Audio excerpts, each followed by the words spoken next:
오늘 말씀은 복 있는 사람, 복 있는 자라는 말씀이에요. 복. 그래서 이 팔복의 8가지 복을 말했는데 이 복은 뭐냐면 믿음을 의미해요. 믿음. 그래서 믿음이라고 하는 것은 believe is kind라고 하는 말인데 believe란 말은 믿다라는 말이고 kind라는 말은 그 친절한 다정한 뜻입니다. 다정하게 내가 믿다. 누구를 다정하게 믿어야 할까요? 주님을 다정하게 친절하게 그렇게 주님을 믿어야 합니다. 이 친절은 그런데 기본적으로 뭐냐면 전제가 있어요. 전제가 뭐냐면 체력이 있어야 한다. 체력이 있어야 친절이 나오고 체력이 있어야 다정함이 나온다 그랬습니다. 그래 체력이라고 하니까 우리가 근육을 세우고 아령을 세우고 막 이렇게 막 우락부락한 그런 체력이 또 되겠지만은 believe is kind라고 하는 말 속에는 이 받쳐주는 체력이 있는데 체력은 대체 뭐냐면 믿음을 갖다가 체력이라고 말을 했어요. 친절이라 kind란 말은 하나님을 믿음으로 내가 건강한 체력을 갖고 있다. 그 체력을 가지고 내가 친절할 수 있다는 그런 뜻으로 쓰여져 있어요. 성경에. 그래서 내가 건강해야 친절을 베풀 수 있고 내 자신을 환대할 수 있어. 그러니까 우리가 성경에는 제일 중심이 뭐냐면 첫째는 자기 자신을 환대해야 돼. 아, 나는 훌륭한 사람이고 좋은 사람이다. 하나님이 함께 하니까 마음의 여유를 가져. 하나님이 함께 하시니까 마음의 담대함을 가지게 되고 하나님을 함께 하니까 나에게 큰 능력을 갖게 된다. 그런 뜻으로 이 kind란 말을 썼어요. 친절이라는 말이. 그러니까 우리가 일상에서 볼 때 세상에 가보면은 어디 백화점이나 가게 가면 친절합시다. 친절이라고 써붙여놓은 가게도 봤어요. 그 친절의 어원이라는 것은 뭐냐면 believe, 믿음에서 나온 거다. 그 믿음은 뭐냐면 건강한 정신, 건강한 체력 속에서 친절함이 나온다는 뜻으로 쓰여져 있습니다. 그래서 이 성경에는 믿음이라고 하니까 육체적인 육체적인 건강함도 말했는데 믿음의 건강함은 일체로 봤어요. 그러니까 믿음이 건강한 사람은 육체가 건강하다. 육체가 건강한 사람은 믿음이 있어야 된다는 식으로 동시적으로 성경이 말해 놓았습니다. 성경은 믿음이라고 하니까 우리나라에서는 유교적이나 불교적 사상에서 나오니까 예수이 나오고 막 뭐라고 막 하는 것 그것이 믿음인 줄 아는데 믿음이란 것은 첫째 건강한 체력, 건강한 체력이다. 체력이라고 하는 것은 믿음과 육체를 동시에 믿음을 말했다. 그 말씀입니다. 그래서 몸의 안정은 믿음과 육체가 안정이 왔다는 거예요. 밸런스가 맞다는 겁니다. 육체의 밸런스, 영혼의 밸런스가 맞다는 겁니다. 그래서 자신도 친절하다. 내가 내 자신에게 친절해야 돼요. 내가 자신에게. 첫째로. 그 다음에 하나님께서도 친절을 받을 수 있어야 되고 내가 친절해야 한다는 말씀입니다. 그러면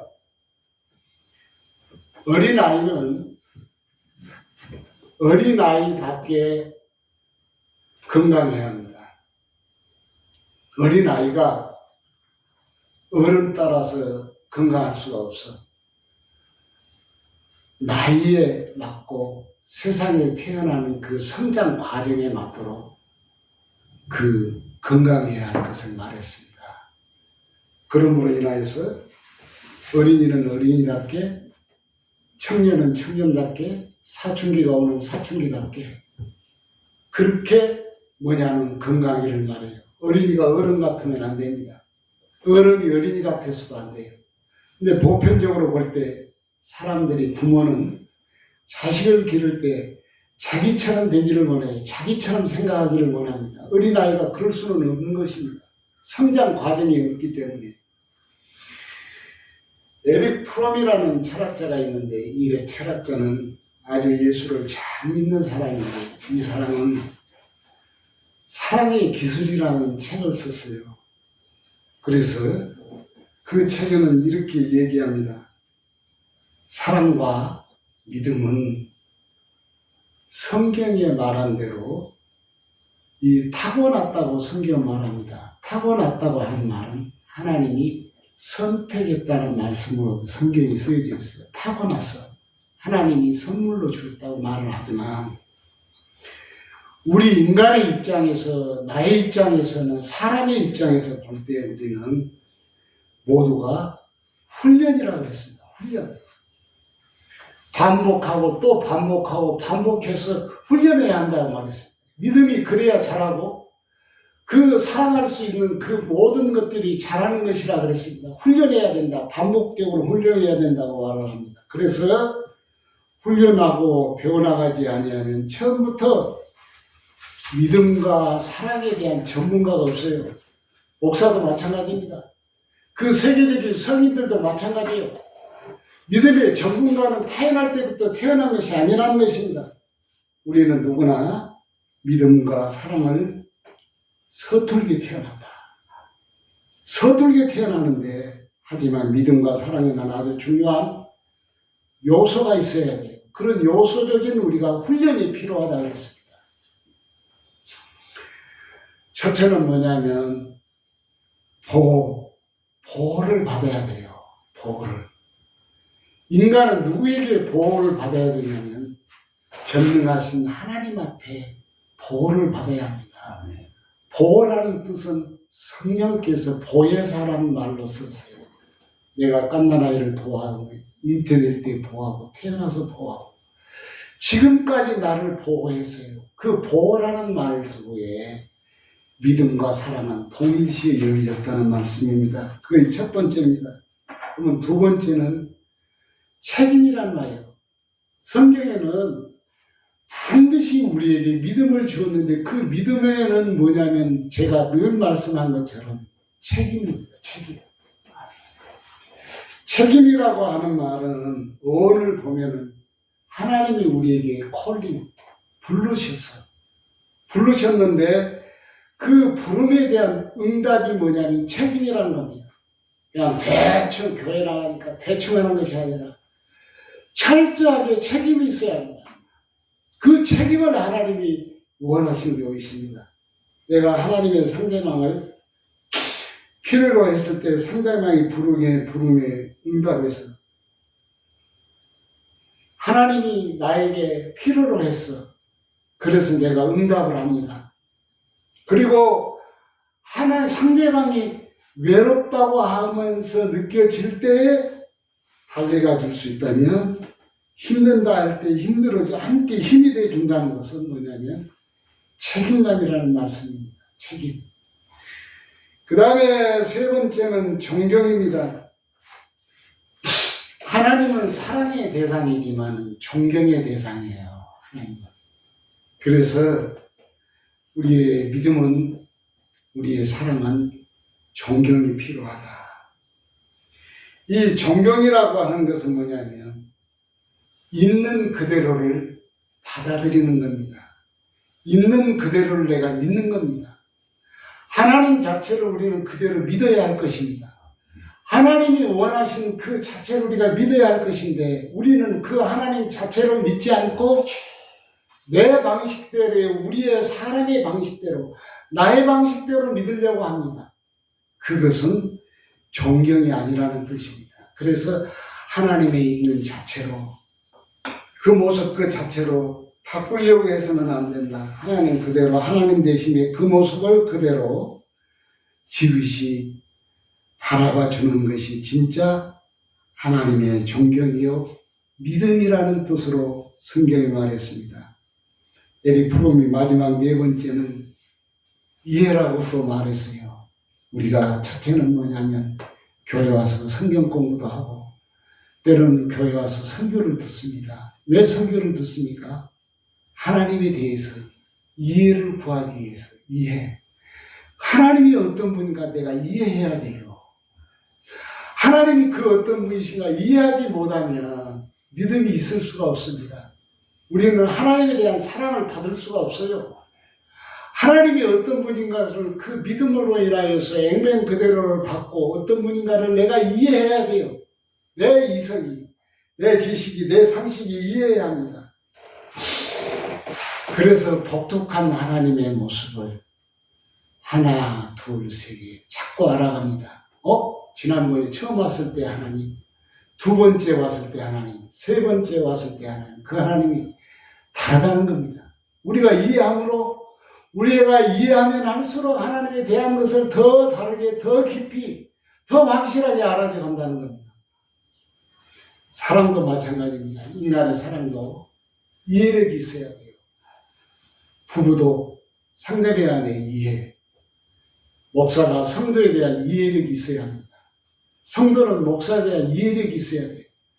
또 성도가 설교 말씀에 대한 이해를 풍족하게 이해하지 못하면 신앙이 자라지를 않습니다.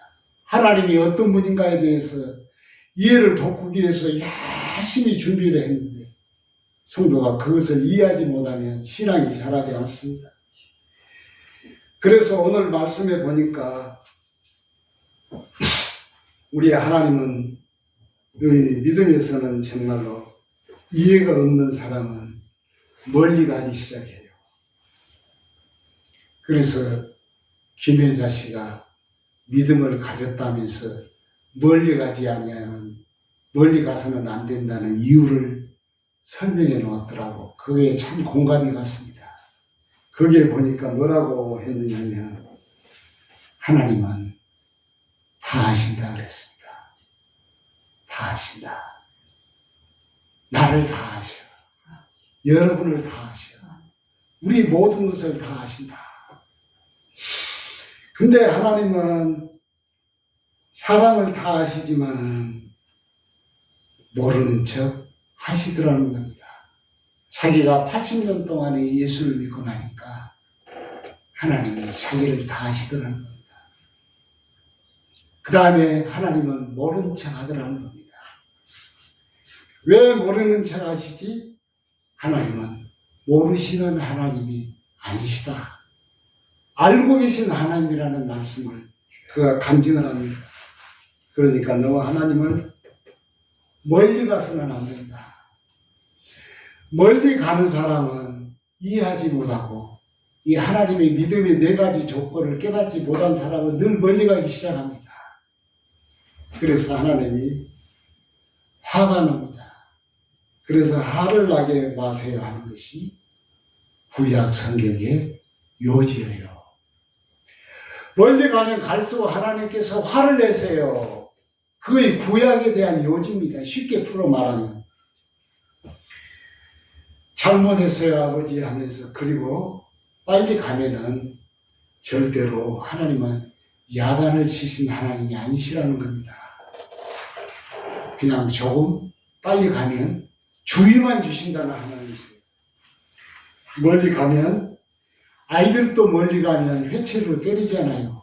어머니가 아버지가 부모가 원치 않은 일을 하면 회초리로 때린다는 말씀입니다. 그래서 너무 멀리 가지 말라는 말씀입니다. 오늘 말씀의 요지는 뭐냐면 이 말씀은 우리가 이 성경을 제대로 알지 못한 사람의 도움을 받지 않고는 이해하기 어려운 말씀입니다. 오늘 이 팔복에 대한 말씀이 하나님께서 그 예수님이 산에 올라가셔가지고 이 8가지 축복에 대한 말씀을 했는데 이거는 참 일반인들이 그냥 성경을 읽어가지고는 이해하기 힘든 말씀입니다. 왜냐하면 복받을 수 있는 문장이 전부 다 뭐냐면 조건이에요. 조건. 그러죠? 여기 심령이 가난한 자는 복이 있나니 천국이 저희 것이며 이 복을 받고 애통하는 자는 또 이 복을 받으면 앞에 있는 것이 조건이 되고 자격이 돼요. 그런데 이 액면 그대로 문자 그대로 우리가 읽으면 할 수 있는 사람은 이 세상에 존재하지 않습니다. 존재하지 않아요. 심령이 어떻게 가난해 예수님처럼 가난할 수가 있습니까? 우리는 육신을 세상에 살면서 어떻게 늘 하나님 앞에 자기를 부정하면서 울면서 애통할 수 있냐 이 말입니다. 이건 도저히 있을 수가 없어. 이 세상에 아무리 성인 군자라도 할 수가 없는 일입니다.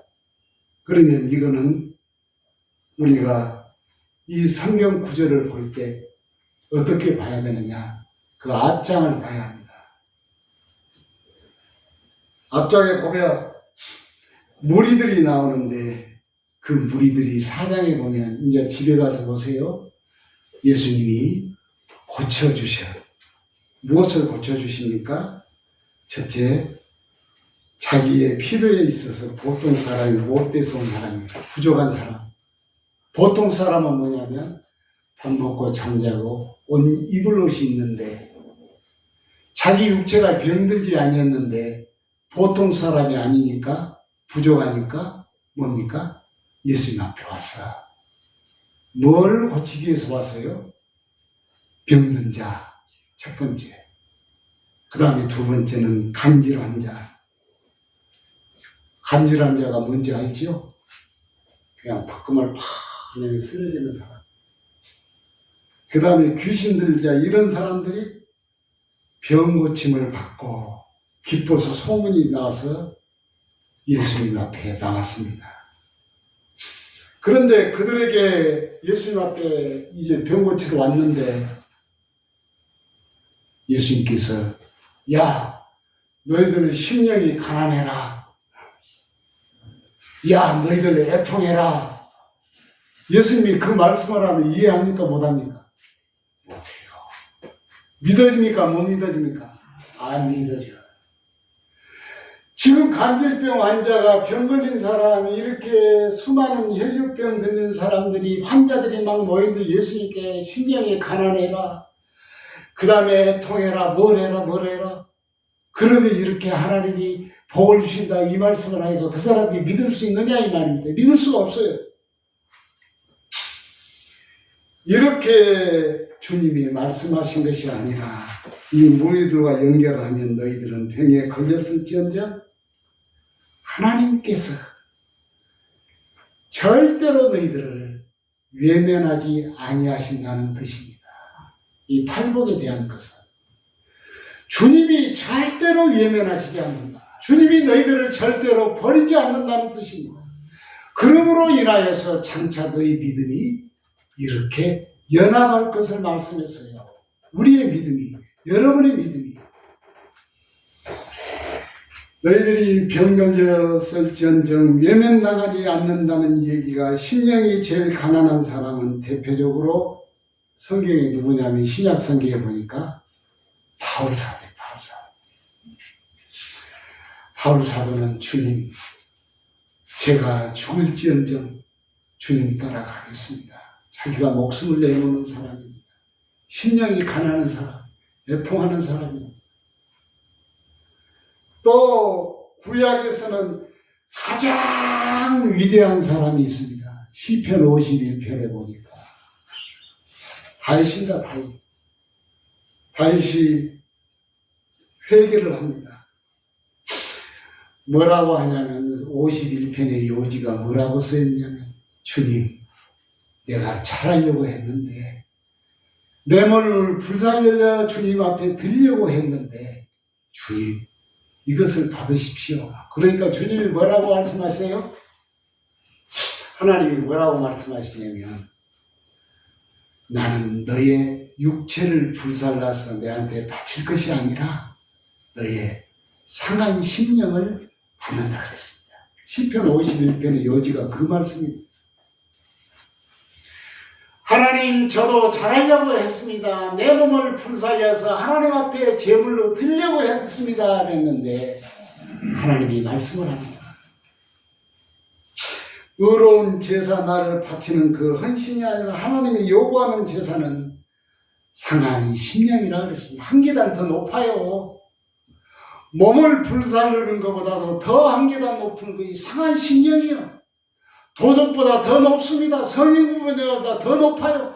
상한 심령을 하나님이 받으신다는 그 말씀입니다. 이것이 무슨 뜻일까요? 이해하기 위해서 오늘 이 팔복의 말씀입니다. 줄이고 목마른 자에게 하나님이 복받을 것이다. 중세 보면은 최고로 성인이 나옵니다. 목마른 사람이 나와 성 어거스틴이 나옵니다.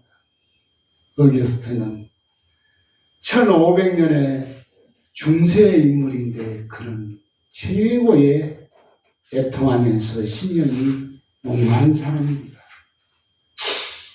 그 다음에 성경 구약에 보니까 목마른 사람이 또 나와요. 누굽니까? 솔로몬입니다. 솔로몬. 이 땅 생기고 지금까지 최고의 부귀와 영화를 누린 사람이 솔로몬입니다.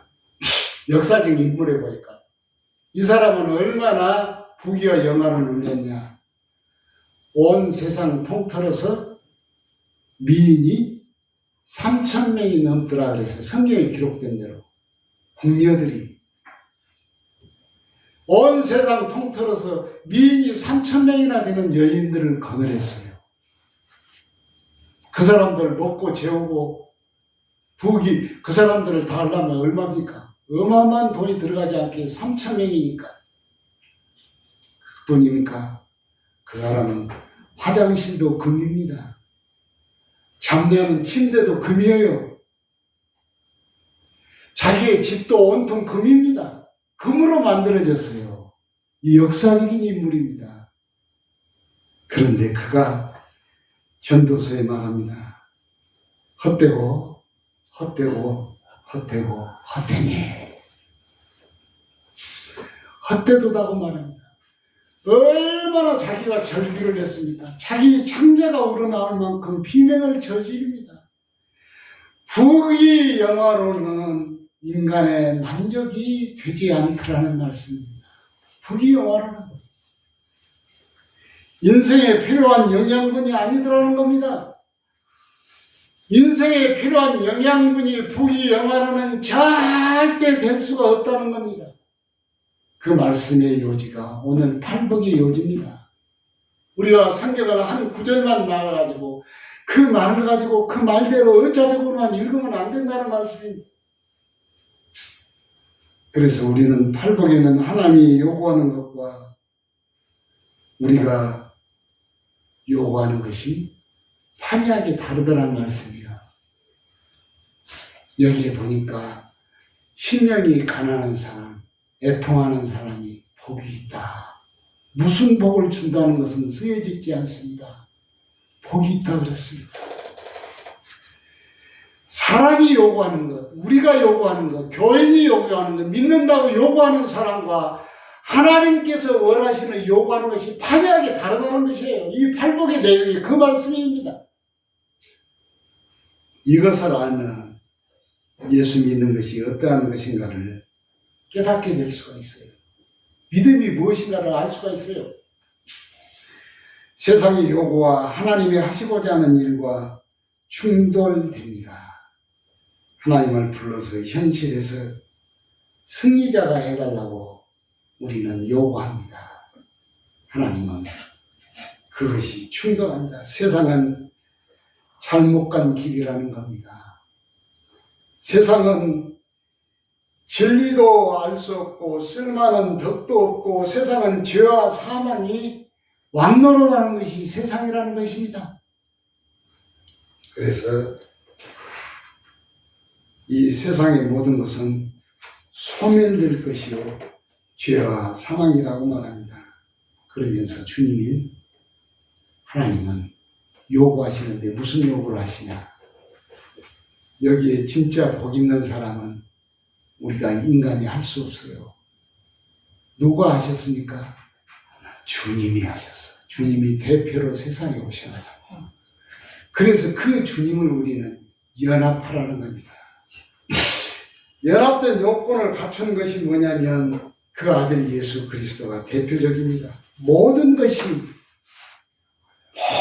모든 세상의 축복이 주님 안에 있다. 빌리브 이스 카이 주님 안에 있다. 모든 인간의 은혜와 은총은 주님 안에 있다는 겁니다. 주님 안에 있다. 그래서 주님과 함께 연합하라는 그 말씀입니다. 제가 전도사 때 겪었던 간증하고 말씀을 마치려고 합니다. 중학교와 고등학교 담당했던 제가 신학대학교를 다닐 때 전도사를 했습니다. 그런데 잘하고 예수도 잘 믿고 공부도 잘해요. 정말로 걔를 보면은 하나님이 살아계신 것 같았어.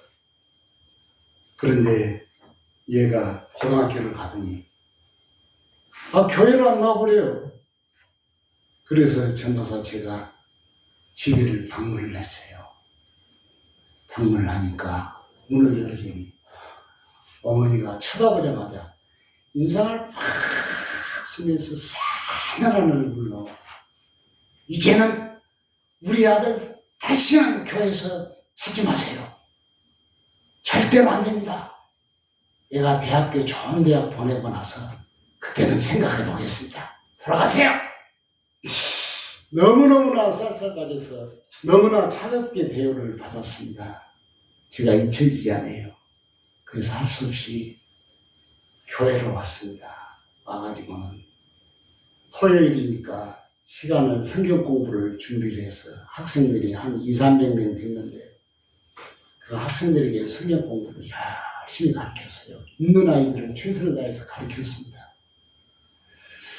그리고 나서 이제는 그 집에는 안 가기로 했습니다. 더 이상 갔다가는 큰일 날 것 같아서 안 가기로 했습니다. 근데 그 아이가 한 번은 울면서 왔어요. 전도사님, 이제는 저희 집에 찾아오지 마세요. 저희 집에 찾아오시면 우리 아버지가 그냥 막 형편을 부리면서 보통 아니라고 지금 그러니까 그 내용을 알려주려고 이 학생이 왔어요. 저를 찾아왔습니다. 그리고 난 그래, 내가 너희 집에 안 갈 테니까 대학교 가면은 교회를 꼭 오라 그랬습니다. 그리고 잊어버렸어요. 한 1년 6개월인가 1년 8개월이가 됐는데 토요일날 성경 공부 시간입니다. 아이들이 한 200~300명이 열심히 성경 공부하지 막 귀를 쪼무려갖고 성경 공부를 들어요.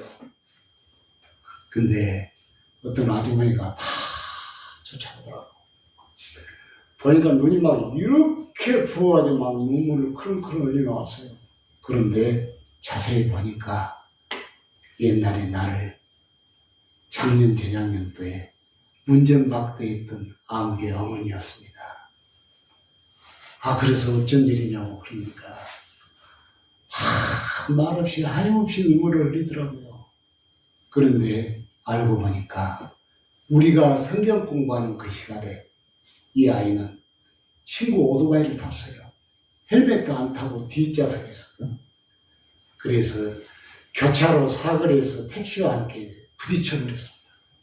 그리고 헬멧은 앞에 타는 아이는 괜찮아고 뒤에 탄 그 학생은 뇌진탕이 와가지고 사경을 헤맨다는 거예요. 근데 이 어머니가 생각이 나는 건 뭐냐면 전도사님이 생각이 나더라고요. 그래 막 벗어 울면서 제 아들 곁에 한번 가서 기도를 해달라는 거예요. 그래 갔습니다. 16일 동안 살아날 가망이 없어요. 처음에 딱 보니까 이 목사는 성직자는 필링이 옵니다. 느낌이 와요. 살아날 가망이 없어요. 그래 임종 때까지 산소호흡기를 뺄 때까지 제가 매일 다녔습니다. 중환자실에. 그 어머니가 특별히 그 부탁을 하더라고. 그래 가서 보니까 16일 만에 세상을 떴습니다. 제가 이 말씀을 왜 했냐면은 하나님은 알고 계신 하나님이시요. 보고 계신 하나님. 그래서 오늘의 요지가 그것입니다. 예수 안에 모든 것이 다 있다. 예수 안에 하나님의 은총과 은혜가 쏟아진다는 겁니다. 그래서 그 예수를 잘 믿으면 여기에 있는 팔복이 우리에게 임한다는 겁니다. 여러분에게, 온 세계 교회에 예수 믿는 자에게 임한다는 말씀입니다. 그래서 너무 멀리 가면 안 됩니다. 늘 주님 가까이서 주님 사랑하세요. 예수 믿으세요. 그래서 그것이 이 팔복의 요지입니다. 축복입니다. 8가지 복을 우리 심령 안에 주실 것을 확실히 믿습니다. 아멘.